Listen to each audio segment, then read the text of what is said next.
वृंदावन की पावन भूमि में एक गरीब ब्राह्मण रहता था। लेकिन उसका हृदय बहुत धनी था, क्योंकि उसमें बसे थे उसके आराध्य बाके बिहारी जी।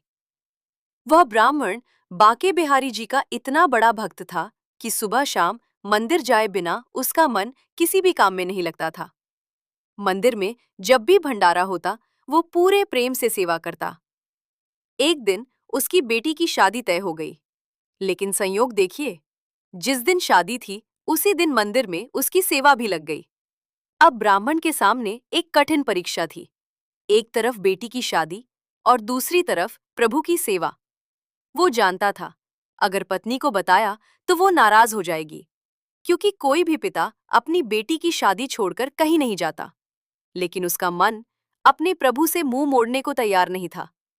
शादी वाले दिन वो बिना किसी को बताए चुपचाप मंदिर चला गया।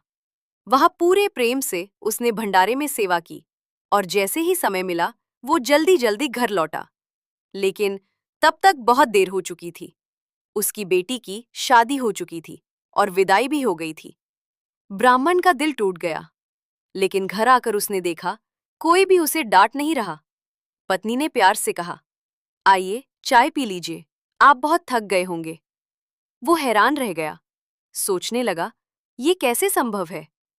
कुछ दिनों बाद शादी का एल्बम घर आया। ब्राह्मण ने सोचा, चलो देखता हूं बेटी की शादी कैसी हुई। लेकिन जैसे ही उसने एल्बम खोला, वो स्तब्ध रह गया। हर तस्वीर में वो खुद मौजूद था।